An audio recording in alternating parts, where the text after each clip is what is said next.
Welcome back to my channel. मैं हूं आपकी फ्रेंड वर्षा। फ्रेंड्स, आज की इस वीडियो में हम बात करेंगे कॉमर्स के कुछ क्वेश्चंस की, जो कि बहुत ही इंपॉर्टेंट है। तो स्टार्ट करते हैं वीडियो को। वीडियो पसंद आए तो वीडियो को लाइक कीजिए, फ्रेंड्स या शेयर कीजिए, और किसी भी तरह की कोई भी क्वेरी हो तो जरूर बताइएगा। तो स्टार्ट करते हैं वीडियो को।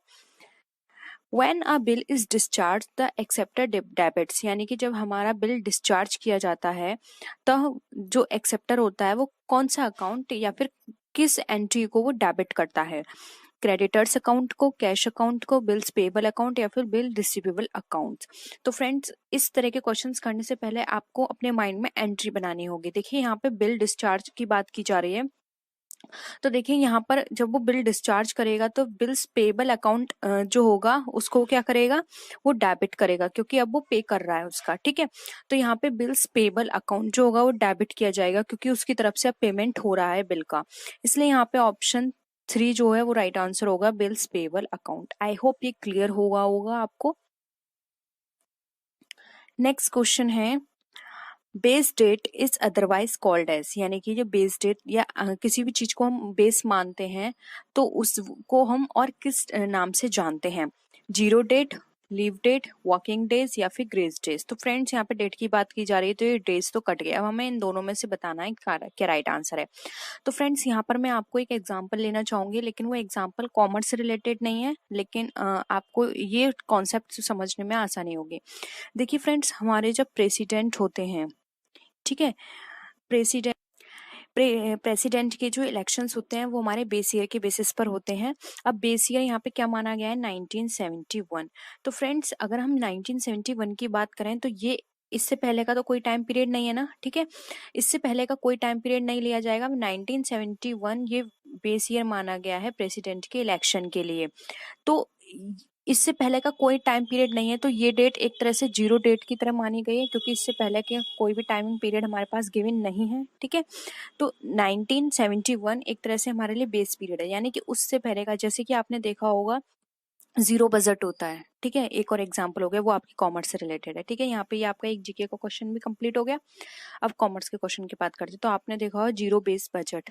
ठीक है, तो जीरो बेस बजट में क्या होता है? आपने उस बजट को स्टार्टिंग से प्रिपेयर किया है, उसके लिए आपने कोई भी प्रीवियस ईयर का बजट हेल्प नहीं लिया है, यानी कि उस बजट को बनाने में आपने किसी भी चीज की हेल्प नहीं लिया, आपने उसको इनिशियल स्टेज से प्रिपेयर किया है, जिसको जीरो बजट कहते हैं। ठीक है, तो सेम ये उसी तरह से हो गया, इसलिए यहाँ पे इसका राइट आंसर होगा option number A, zero date. I hope ये क्लियर हुआ होगा आप सबको। नेक्स्ट है, average due date can be called as. अब जो एवरेज ड्यू डेट है उसको हम और किस नाम से जानते हैं? Mean due date, median due date, mode due date या फिर जीरो ड्यू डेट। तो देखिए, यहाँ पर एवरेज ड्यू डेट की बात की जा रही है। तो एवरेज का मतलब क्या होता है? जैसे कि कोई भी हमारे पास दो वैल्यू दे रखी हैं, जैसे कि हमारे पास 2 and 2 दे रखा है। ठीक है, अब 2 and 2 क्या होता है? 4। अब 4 को अगर हम 2 से डिवाइड करेंगे तो क्या निकल कर आए? 2, यानी कि ये क्या है? हमारी एवरेज है। तो मीन वैल्यू भी हमारी इसी तरह से निकलती है। मीन और एवरेज दोनों का एक ही नाम होता है, इसलिए यहाँ पे ऑप्शन ए राइट आंसर है। मीडियन क्या होता है? मीडियन यहाँ पे 3 की वैल्यू को शो करता है। मोड का मतलब यहाँ पर होता है कोई भी चीज कितनी फ्रिक्वेंसी से आई है। ठीक है, तो एवरेज और मीन दोनों का मतलब सेम है। अब वो अलग कॉन्सेप्ट है, इसमें मीन के भी बहुत सारे टाइप्स होते हैं, जैसे कि आपने पढ़ा होगा वेटेड मीन, और इसके साथ ही आपने मीन के जो अलग से मेथड्स हैं वो भी पढ़े होंगे, तो उससे आप इजीली समझ गए होंगे। आपने स्टैटिस्टिक्स में ये जरूर पढ़ा होगा। नेक्स्ट है, accounts current is a journal is. अब यहाँ पे ये बताया जो अकाउंट करंट है वो एक जर्नल है। आपको इसमें यस है या फिर false, partially true, partially false, इसमें आंसर देना है। तो फ्रेंड्स, सबसे पहले तो आपको इसका ये पता होना चाहिए अकाउंट करंट क्या होता है। तो फ्रेंड्स, अकाउंट करंट एक समरी स्टेटमेंट होता है जिसमें डिटेलिंग की जाती है फाइनेंशियल परफॉर्मेंस की, एक इंडिविजुअल इंश्योरेंस एजेंट के बिजनेस की over a specified period of time. यानी कि एक इंडिविजुअल इंश्योरेंस एजेंट है, उसके बिजनेस की, उसने पूरे साल में कितना काम किया है, उसकी फाइनेंशियल परफॉर्मेंस की डिटेलिंग की जाती है स्टेटमेंट में, उसको बोलते हैं हम अकाउंट करंट। अब देखिए, अकाउंट करंट यहाँ पे डिटेलिंग की जा रही है और समरी स्टेटमेंट की बात कर रहे हैं, तो ये जर्नल तो होगा नहीं, क्या हो जाएगा? ये एक समरी स्टेटमेंट हो जाएगा। ठीक है, तो यहाँ पर क्या हो जाएगा? फॉल्स। अकाउंट करंट एक समरी स्टेटमेंट है, ना कि जर्नल, इसलिए यहाँ पे ऑप्शन 2 राइट आंसर होगा, फॉल्स। अब आते हैं नेक्स्ट क्वेश्चन पे, contingent liability appears as a footnote in the balance sheet. अब यानी कि जो कंटिजेंट लायबिलिटी है हम बैलेंस शीट में फुट नोट में दिखाते हैं। This is in accordance with the accounting principle. अब ये अकाउंटिंग प्रिंसिपल किस अकाउंटिंग प्रिंसिपल के बेसिस पर किया जाता है? तो फ्रेंड्स, कंटिजेंट लायबिलिटी का मतलब यहाँ पर ये होता है जो कि फ्यूचर में हो सकती है, ठीक है, आकस्मिक है, कभी भी हो सकती है, हम श्योर नहीं है। तो यहाँ पर इसका मतलब ये क्या है कि जो भी हमारे इन्वेस्टर्स हैं जो हमारे कंपनी में इन्वेस्ट करेंगे, या फिर कोई भी अदर पार्टी हो सकती है, गवर्नमेंट हो सकती है, ठीक है, स्टेक होल्डर्स आप मान के चलिए, ठीक है, तो उनको अपनी कंपनी की ट्रू पिक्चर शो करना कंटिजेंट लायबिलिटी एक पार्ट होता है। यानी कि अगर आप कंटिजेंट लायबिलिटी आपकी कंपनी में है, ठीक है, और आप उसको डिस्क्लोज कर रहे हो as a footnote balance sheet के अंदर, तो वहां पर क्या होगा, उन लोगों को आपकी सही इंफॉर्मेशन मिल गई, उसी के बेसिस पर वो डिसीजन लेंगे कि वो आपकी कंपनी में इन्वेस्ट करना चाहते हैं या नहीं।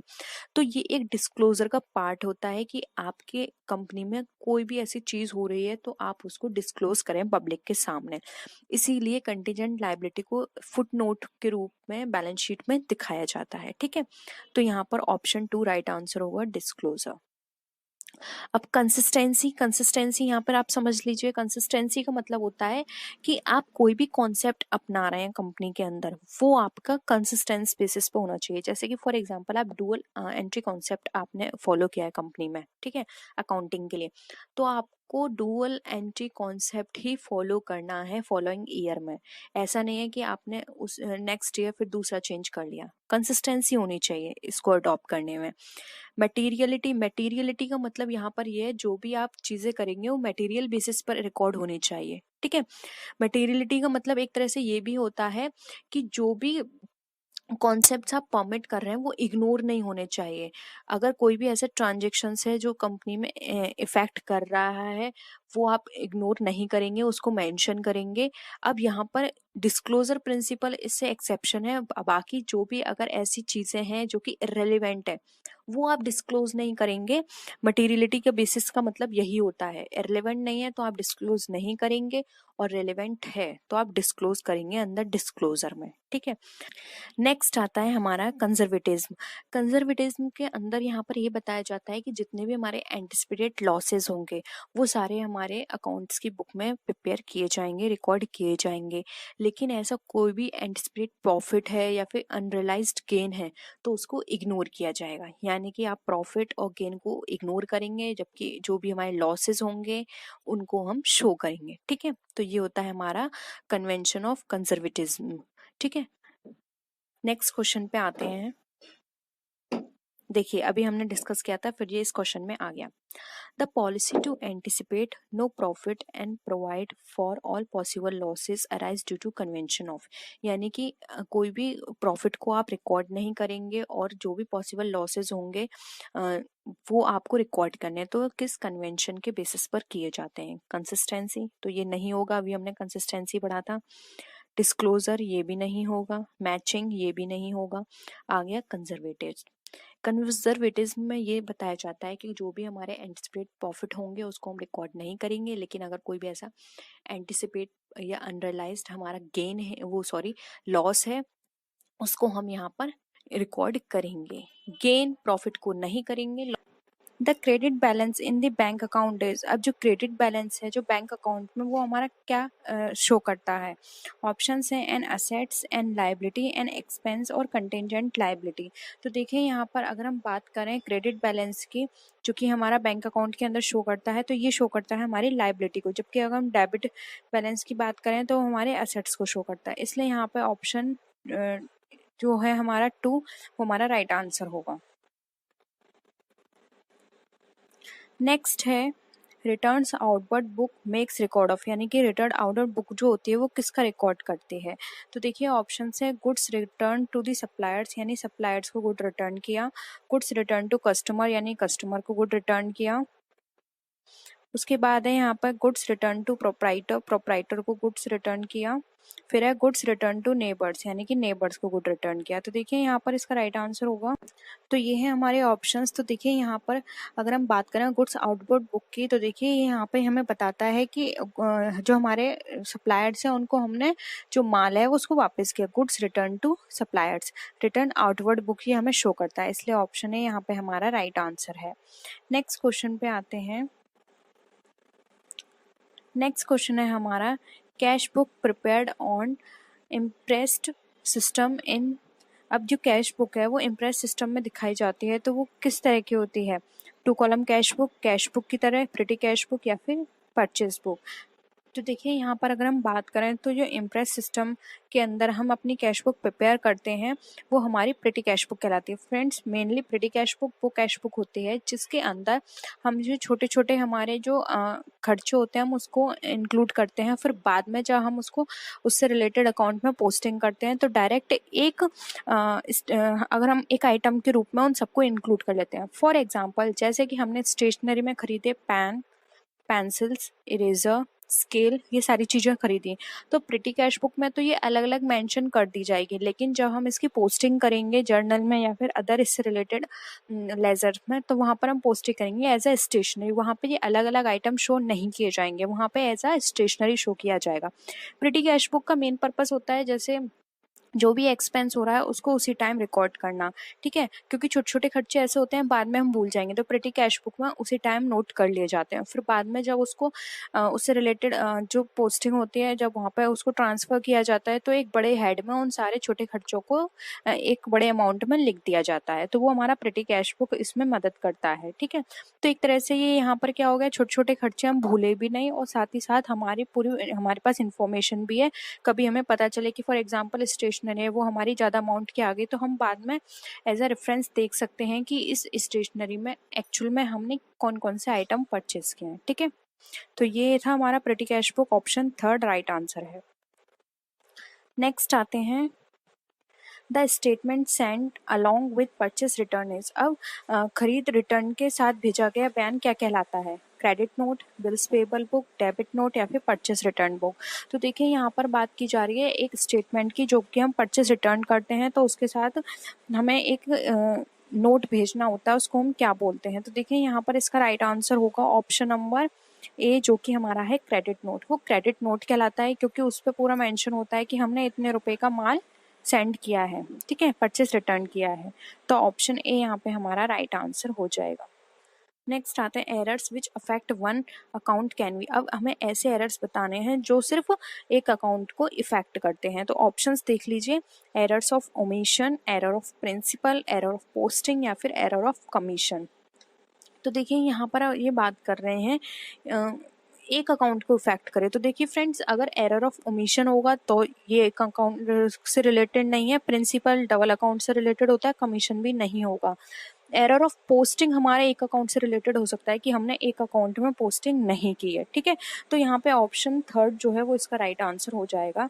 पोस्टिंग से रिलेटेड चीज़ें हमारी वन अकाउंट में इफेक्ट करेंगी, जबकि प्रिंसिपल दोनों पर बेस्ड होगा, ओमिशन भी दोनों पर बेस्ड होगा और कमीशन भी हमारे दोनों साइड बेस्ड होगा, इसलिए ऑप्शन थर्ड यहाँ पर हमारा राइट आंसर है। अनअर्न्ड इनकम अकाउंट इज, यानी कि जो अनार्जित आय होती है वो कौन सा खाता हमारा कहलाता है? फ्रेंड्स, सबसे पहले हम इसके मीनिंग जान लेते हैं। अनअर्न्ड इनकम वो इनकम होती है जो कि अभी तक हमने अर्न नहीं की है, यानी कि हमें उसका अमाउंट मिल चुका है लेकिन हमने अभी उसका काम नहीं किया है, ठीक है। फॉर एग्जाम्पल, आप कहीं पर एम्प्लॉय हो या फिर कहीं आप मजदूरी कर रहे हो, ठीक है, वहाँ पर आपने वहाँ से पैसे तो आपने एडवांस में ले लिए हैं लेकिन आपने वहाँ पर अभी काम नहीं किया है, तो ये आपके लिए क्या हो गई? ये एक लायबिलिटी है, ठीक है। तो अनअर्न्ड इनकम जो होती है वो यहाँ पर एक तरह से लायबिलिटी का काम करेगी, इसलिए यहाँ पे ऑप्शन बी जो है वो हमारा राइट आंसर होगी, लायबिलिटी यानी कि देयता। नेक्स्ट है डेप्रिसिएशन इज प्रोवाइडेड ऑन। अब डेप्रिसिएशन जो होता है वो किस पे प्रोवाइडेड ऑन का मतलब यहाँ पर ये है किस पर लगाया जाता है। ऑप्शंस हैं fix assets, outward charges, current assets या फिर इंटेंजिबल असेट्स। तो देखिए करंट असेट्स, आउटवर्ड चार्जेस ये तो बिल्कुल कट जाता है क्योंकि इससे तो बिल्कुल ही मतलब नहीं है। अब आता है हमारे पास दो ऑप्शंस बचते हैं, फिक्स असेट्स और इंटेंजिबल असेट्स। तो फ्रेंड्स यहाँ पर देखिए, यहाँ पर डेप्रिशिएशन वर्ड यूज किया गया है, इसलिए डेप्रिशिएशन जो लगती है वो हमारी फिक्स असेट्स पे लगती है। जैसे कि हमारा हो गया प्लांट एंड मशीनरी, हमारी हो गई बिल्डिंग, हमारी हो गई मशीनरी, ये क्या हो गई हमारे लिए फिक्स असेट्स है। तो राइट आंसर हो जाएगा ए। अब आप यहाँ पर बात करेंगे इंटेंजिबल असेट्स की, तो फ्रेंड्स इंटेंजिबल असेट्स पे जो लगते हैं उसे बोलते हैं अमोर्टाइजेशन। तो आप उसकी स्पेलिंग लिख लीजिए, अमोर्टाइजेशन बोलते हैं उसको, ठीक है। ये लगता है हमारा इंटेंजिबल असेट्स पे, ये भी एक तरह से मूल्यह्रास ही होता है। तो अमोर्टाइजेशन किया जाता है इंटेंजिबल पर, और जो टेंजिबल होते हैं उस पर किया जाता है डेप्रिसिएशन, ठीक है। तो इतना आप नोट कर लीजिए। अब नेक्स्ट क्वेश्चन पे आते हैं, heavy advertising to launch a new product ऐसा। अब जो हमारे हैवी एडवर्टाइजमेंट किया गया है एक बड़े प्रोडक्ट को लॉन्च करने के लिए, तो देखिए यहाँ पर कैपिटल एक्सपेंडिचर का पार्ट कहलाएगा, ये रेवेन्यू एक्सपेंडिचर का, डेफर्ड रेवेन्यू एक्सपेंडिचर या फिर अदर एक्सपेंडिचर। तो फ्रेंड्स देखिए कैपिटल एक्सपेंडिचर हमारे वो एक्सपेंडिचर होते हैं जो कि हमें लॉन्ग टाइम तक हमारे को बेनिफिट देते हैं। रेवेन्यू एक्सपेंडिचर वो होते हैं जो कि हमारे शॉर्ट टाइम के लिए हमें बेनिफिट देते हैं, जैसे कि रिपेयर हो गई, ठीक है। और अब देखिए यहाँ पर बात आती है अदर एक्सपेंडिचर की, तो ये अदर एक्सपेंडिचर का पार्ट नहीं है। हैवी एक्सपेंडिचर हमारा जो होता है लॉन्ग टाइम के लिए हमें बेनिफिट देता है, लेकिन हम इसको एक बार में शो नहीं कर सकते, क्योंकि अगर हमने एक बार में शो किया तो हमारी जो बैलेंस शीट है वो बहुत गलत हमारी पिक्चर शो करेगी हमारी कंपनी की, और हमारा प्रॉफिट भी बहुत कम दिखाएगी, जो कि एक नेगेटिव पॉइंट होगा हमारे इन्वेस्टर्स के लिए, ठीक है। क्योंकि इसलिए अगर गलत इमेज ना जाए, हमारा प्रॉफिट कम शो ना करे, इस वजह से जो हमारे हैवी एडवर्टाइजमेंट होते हैं उनको हम डेफर्ड रेवेन्यू एक्सपेंडिचर की तरह ट्रीट करते हैं, और इन एक्सपेंडिचर को हम कुछ सालों में धीरे धीरे करके राइट ऑफ करते हैं। फॉर एग्जाम्पल अगर हमारे पास 5 लाख का ये है, ठीक है, एक्सपेंडिचर, तो हम इसको आप 5 से 10 साल के अंदर राइट ऑफ करेंगे थोड़ा थोड़ा करके, जैसे हर साल हम इसको 50,000 करके राइट ऑफ करेंगे, ठीक है। तो ये कंपनी पर डिपेंड करता है कि वो किस तरह से राइट ऑफ करिए, लेकिन वो कुछ टाइम पीरियड ले लेती है कि 5 से 10 साल में हमें इसको राइट ऑफ करना है धीरे धीरे करके। तो इस तरह के एक्सपेंडिचर हमारे डिफर्ड रेवेन्यू एक्सपेंडिचर कहलाते हैं, इसलिए ऑप्शन 3 यहाँ पे इसके अकॉर्डिंग राइट आंसर है। आई होप ये कॉन्सेप्ट आपको क्लियर हुआ होगा। नेक्स्ट आते हैं अकाउंट्स रिसीवेबल इंक्लूड्स। अब जो अकाउंट्स रिसीवेबल्स होते हैं यानी कि प्राप्य खातों में हम क्या क्या चीज़ों को शामिल करते हैं, तो देखिए ऑप्शन है हमारे sundry debtors, bill receivable, promissory note और ऑल ऑफ दी अबव। तो फ्रेंड्स देखिए यहाँ पर अगर हम अकाउंट्स रिसीवेबल की बात करें तो देखिए ये सारी ही चीज़ें जैसे कि विविध देनदार, बिल्स रिसीवेबल, प्रॉमिसरी नोट, ये सारे ही हमारे अकाउंट रिसीवेबल का पार्ट होते हैं, इसलिए यहाँ पे ऑप्शन 4 जो है ऑल ऑफ दी अबव ये हमारा राइट आंसर हो जाएगा। नेक्स्ट क्वेश्चन पे आते हैं, provision for bad debt is calculated on. अब जो प्रोविजन होता है बैड डेट के लिए वो किस पे कैलकुलेट किया जाता है, तो फ्रेंड सबसे पहले आपको ये समझना होगा बैड डेट क्या होता है। तो फ्रेंड बैड डेट वो होता है जो भी हमारे डेटर्स होते हैं वो हमें जब हमारा जो पैसा है वो हमें नहीं चुका पाते हैं तो हम उसको बैड डेट में डाल देते हैं, यानी कि अब ये इनसे हमें पैसा नहीं मिलेगा, तो उस लॉस को मीट आउट करने के लिए एक प्रोविजन बनाया जाता है बैड डेट के नाम से। अब कोई भी ऐसा देनदार जो हमें पैसा नहीं देता है तो उस टाइम हमें बहुत लॉस होगा, तो अगर हमने पहले से प्रोविजन बना के रखा होगा तो वहां से हम इसको कंपनसेट कर लेंगे, ठीक है। तो प्रोविजन बैड डेट जो होता है वो कैलकुलेट किया जाता है, वो हमारे डेटर्स पे किया जाता है, ठीक है। तो ऑप्शन 4 यहाँ पर हमारा क्या हो जाएगा, ऑप्शन 4 यहाँ पे हमारा राइट आंसर हो जाएगा। I hope it is clear to all of you, ठीक है। नेक्स्ट आते हैं, an example of revenue expenditure is. अब एक रेवेन्यू एक्सपेंडिचर का आपको एग्जाम्पल बताना है। मैंने आपको बताया था रेवेन्यू एक्सपेंडिचर जो होते हैं वो हमें शॉर्ट टाइम के होते हैं, जैसे कि रिपेयर हो गया, ये क्या करते हैं हमें शॉर्ट टाइम में हमें बेनिफिट देते हैं, लॉन्ग टाइम के लिए बेनिफिट नहीं देते हैं इस तरह के एक्सपेंडिचर, जैसे कि purchase of land, salaries, lease या फिर परचेस ऑफ बिल्डिंग। अब देखिए यहाँ पर एग्जाम्पल कुछ इस तरह के हैं तो आप इजीली बता सकते हैं। तो देखिए यहाँ पर परचेस ऑफ लैंड है, ये हमारे लिए हाई है, ठीक है, हाई अमाउंट का एक्सपेंडिचर है, ये हमारा कैपिटल नेचर का है, इसको कैपिटल एक्सपेंडिचर बोलेंगे, क्योंकि देखिए परचेस ऑफ लैंड है ये हमें बहुत टाइम तक, सालों तक कई जनरेशन्स तक हमें बेनिफिट करेंगी, ठीक है, क्योंकि लैंड कोई खराब होने वाली चीज़ नहीं है, हम इस पर बहुत जनरेशन्स तक बेनिफिट कर सकते हैं, बिजनेस कर सकते हैं और प्रॉफिट कमा सकते हैं। तो ये कैसा हो गया, हमारा कैपिटल एक्सपेंडिचर हो गया, तो ये ऑप्शन कट जाता है हमारा। अब आता है purchase of building. Again purchase of building हमारा कैपिटल एक्सपेंडिचर का नेचर का है, तो ये भी ऑप्शन कट जाता है क्योंकि ये भी हमें बहुत टाइम तक बेनिफिट प्रोवाइड करेगा। लीज पट्टे पर लिया है, ये भी इसका टाइम पीरियड भी काफ़ी है, ये भी कैपिटल एक्सपेंडिचर का है। अब बात आती है रेवेन्यू एक्सपेंडिचर। तो देखिए सैलरी जो होती है वो डेली बेसिस पर दी जाती है, मंथली बेसिस पर दी जाती है, तो ये एक्सपेंडिचर हमारा क्या है, इतना हमें लॉन्ग टाइम में भी बेनिफिट नहीं करेगा। तो ये हमारा रेवेन्यू नेचर का है, ऑप्शन बी यहाँ पे हमारा राइट आंसर है। आते हैं बिल्स आर ड्रॉन बाय। अब जो बिल्स हैं वो किसके द्वारा ड्रॉ किए जाते हैं, क्रेडिटर, डेटर्स, एजेंट्स या फिर ब्रोकर्स के द्वारा। फ्रेंड्स एक और क्वेश्चन है मुझे आपके साथ डिस्कस करना है, इस क्वेश्चन के बाद हम उसको जरूर डिस्कस करेंगे। आप लोगों की वो जो हमारी प्रीवियस वीडियो थी उसमें बहुत लोगों की क्वेरी थी, बहुत छोटी चीज़ है, हम उसको अभी डिस्कस करेंगे, ठीक है। अभी मुझे एकदम याद आया वो, बिल्स आर ड्रॉन बाय। अब जो बिल्स होते हैं वो किसके द्वारा ड्रॉ किए जाते हैं, क्रेडिटर, डेटर्स, एजेंट या ब्रोकर्स। तो देखिए राइट आंसर ऑप्शन ए वो होता है क्रेडिटर्स के द्वारा। Noting charges account is debited bye. अब जो नोटिंग चार्जेस होते हैं वो डेबिट किए जाते हैं किसके अकाउंट में, the presenter of the bill, यानी कि बिल को जो प्रेजेंट करता है उसके में, द डिस्काउंटिंग बैंकर, बैंक जिस डिस्काउंट करती है उसके में, या फिर द एक्सेप्टर, द इंडोर्सर। तो फिर यहाँ पर अगर हम नोटिंग चार्जेस की बात करें तो जो प्रेजेंट करता है बिल को बैंक में उसके लिए नोटिंग चार्जेस होते हैं। फॉर एग्जांपल ए ने ड्रॉ किया बी पर, बी ने क्या कर दिया, प्रेजेंट कर दिया वो बिल डिस्काउंटिंग कराने के लिए बैंक में। अब वो क्या हो गया, डिसऑनर हो गया। अब बैंक ने नोटिंग चार्जेस लगाए, तो बैंक नोटिंग चार्जेस किस पे लगाएगा, बी के लिए, और बी ने वो खर्चा सारा करा, ठीक है। तो बैंक ने नोटिंग करी तो बी ने सारा खर्चा कराया, तो बी के लिए ये वाले खर्चे क्या हो गए, नोटिंग चार्जेस हो गए। अब बी ने नोटिंग चार्जेस सारे दे दिए तो वो अकाउंट, अपने अकाउंट में तो नोटिंग चार्जेस दिखाएगा, लेकिन जो खर्चे हुए हैं उसका अमाउंट वो लेगा ए से कि हाँ तुम्हारा बिल डिसऑनर हो गया, मैंने एक्स्ट्रा इतने रुपए उसमें खर्च किए नोटिंग कराने में। तो अब ए उसको नोटिंग चार्जेस से नहीं दिखाएगा, ए दिखाएगा जो भी उसका बिल का अमाउंट होगा उसमें ऐड करके, ठीक है, उसमें ऐड करके उस अमाउंट को दिखाएगा और वो सारा अमाउंट फिर बी को देगा, ठीक है। तो यहाँ पे ए के लिए उस कोई सिंपल चार्जेस हैं जो कि उसके बिल पर हुए हैं, बी के लिए नोटिंग चार्जेस हैं, और बैंक के लिए वो सिंपल चार्जेस हैं जो कि उसने नोटिंग से लिए हैं, ठीक है। तो नोटिंग चार्जेस ट्रीट होता है जो प्रेजेंट करता है बिल बैंक में, ठीक है। तो ऑप्शन ए यहाँ पे हमारा राइट आंसर है।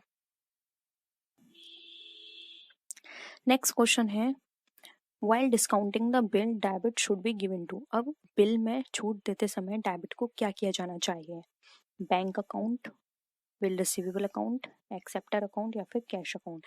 तो फ्रेंड्स यहाँ पर अगर हम बात करें while discounting the bill debit should B, तो यहाँ पर जो डेबिट होता है अगर हम बात करें तो डेबिट हमारा किया जाना चाहिए bank account, option A right है, ठीक है।